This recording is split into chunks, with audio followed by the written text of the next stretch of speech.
Hello, and welcome to Book 3, Chapter 26 of You Should Be Reading. This week, I got no book to talk about. That's right, not a single book. There's plenty I could talk about, but I'm going to save them for Book 4 once I start that. This week, I'd like to talk to you guys about something very kind of near and dear to my heart. Um, What makes a good book? Now, I've talked a little bit about this in the past on a few episodes. Um, what makes a good book? Uh, what are the qualifications? Now, it's one of those things that you can't really be objective about because what makes a good book is entirely subjective. But that being said, there are a few simple rules that I think apply to whether or not something is a good book. Now, as always, this is completely subjective, so whether or not a book is good to one person, it may not be good to another person. I know there are people out there who enjoy Twilight. Um, I know there are people out there who enjoy 50 Shades of Grey, but I don't think either of those series of books are good books for me personally. Um, just from what I've heard and seen written about them, uh, if that information is true, um, I've checked up the synopsis on Twilight. I wasn't really impressed when they got to half vampire babies. Um, to me, vampires shouldn't be able to reproduce. They're supposed to be dead, regardless of what your lore is. Vampires are dead. They definitely don't sparkle. They should only sparkle when they're burning to cinders in the sun. That's just me. But that being said, what makes a good book? Well, I think there are three particular criteria that should be met when something is a good book. The first of those criteria are, there it is, uh, did you enjoy it? Did you enjoy the book? Um, are you enjoying reading it? Are you enjoying the characters, the setting, etc., etc.? Is there enjoyment to be found within these pages? Um, doesn't matter what it's about. It could be a technical manual. It could be a children's book. It could be an encyclopedia or a dictionary. It doesn't matter. All that matters is that you are enjoying reading it. If you're enjoying reading it, then that's a point in its favor. That is a good book. Because a book is supposed to be enjoyable.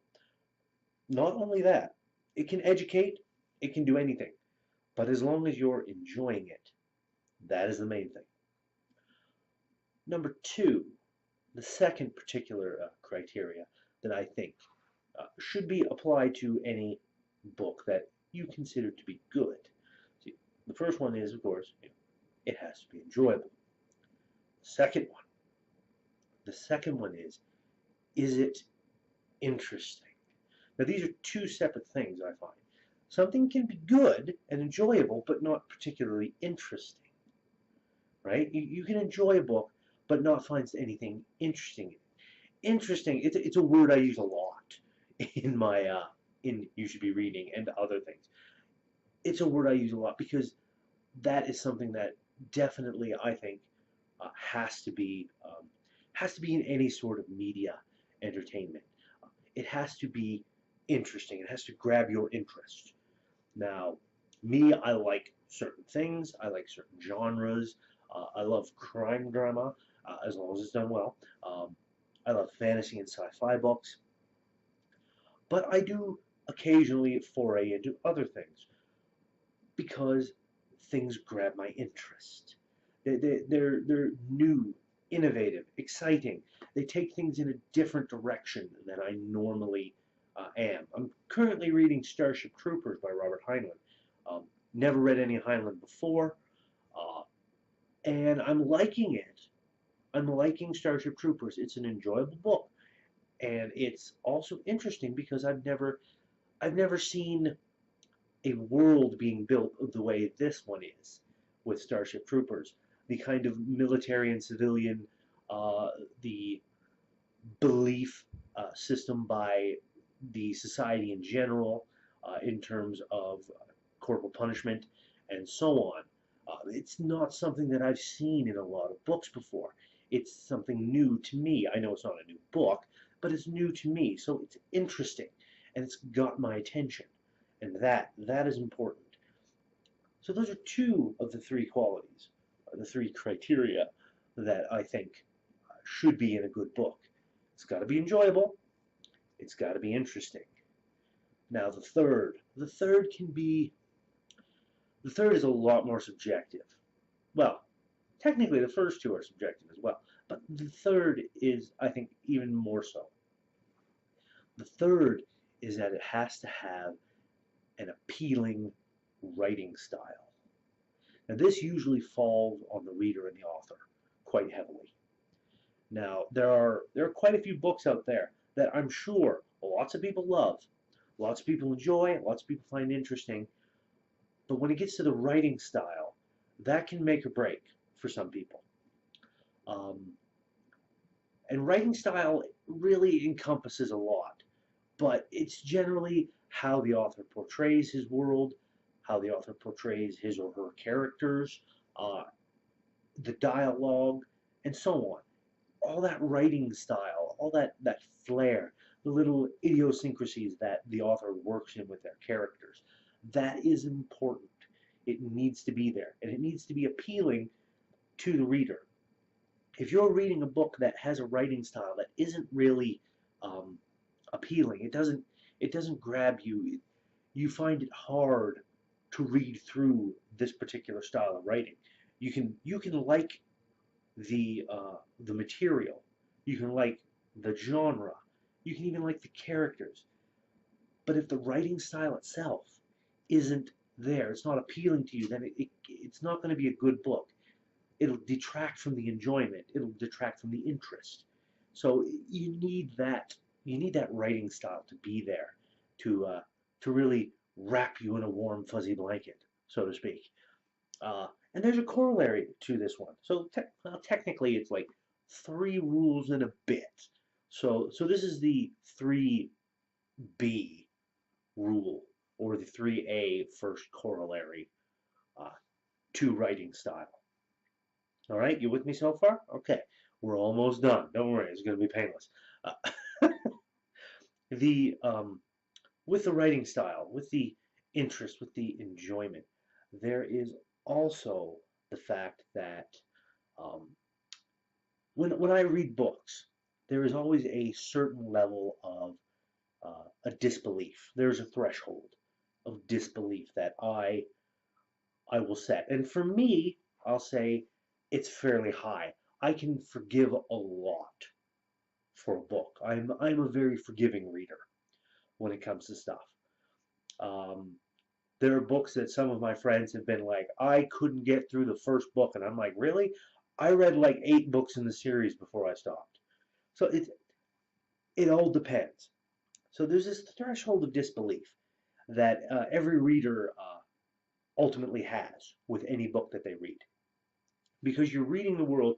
How much you buy into it is important to that threshold of disbelief.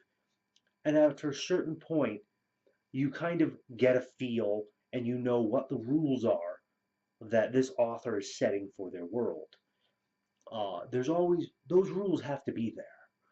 Now, the problem with some books is that some authors don't respect those rules. Uh, and I plan on talking about one in particular that I personally ran into.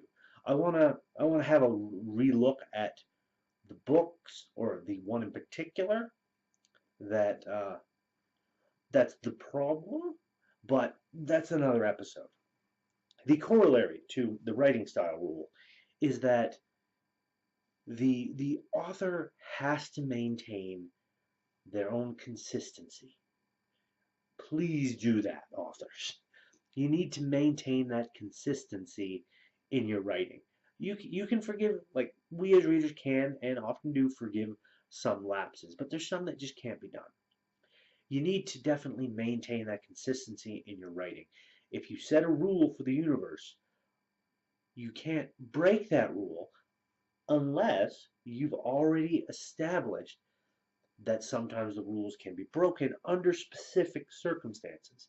There should always be there should always be something that can be logical within that world, and that's really important, especially to a good book, because a good book is going to follow the rules of its own world.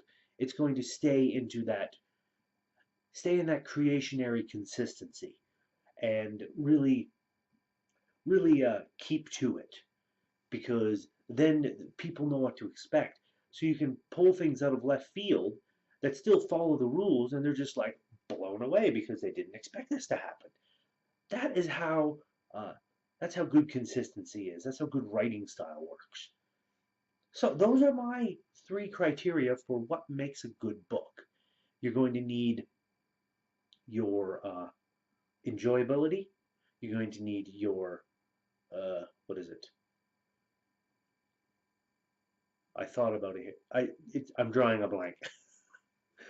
There's enjoyability. There's interest. There we go.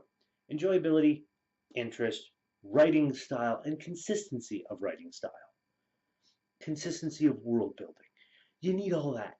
All that together, if you've got all that, especially as it applies to you as a reader, if all that is there in a book, then theoretically it should be a good book for you. Now you'll come across things that aren't a good book for whatever reason. Maybe the author has a message underlying it that they're pushing through with the work. You can enjoy all the characters and stuff, but that underlying message is kind of just smacking you in the face over and over, and you don't agree with that message. That's entirely possible. It's not an exact science that if you have A, B, C, and D, then it will equal a good book. It's not necessarily always going to be the case. But generally speaking, as a rule of thumb, I think it does. I think it kind of works. Usually, if you have A, B, C, and D, then 9 times out of 10, it's going to be a good book. So those are just my thoughts on what makes a good book. Maybe you agree, maybe you disagree. But as always, if you like what I'm doing, please give that like button a tap. Give that subscribe button a tap as well if you haven't already, so you can be kept apprised when I do new videos. Usually, I try and put out a video once a week, if not a couple of videos once a week. And throw a comment in the comment section. What do you think makes a good book? What do you think should be the criteria for having a good book? Let's get a discussion going. I'd love to talk to some people. And as always, my friends, as always, remember, until next time, you should be reading a good book. And just to let you guys know before I let you run off, uh, next week, next week is going to be a very special episode of You Should Be Reading. It's going to be the epilogue of Book 3, where I'm going to be doing some dramatic reading for some of you. A few little things here and there, just some silliness and some fun. So please throw a comment in the comment section for something suggestion-wise. If you think I should dramatically read it, I'd like to get some suggestions going so I can peruse through them and maybe read them in my video. So please do all that, and I will see you next time.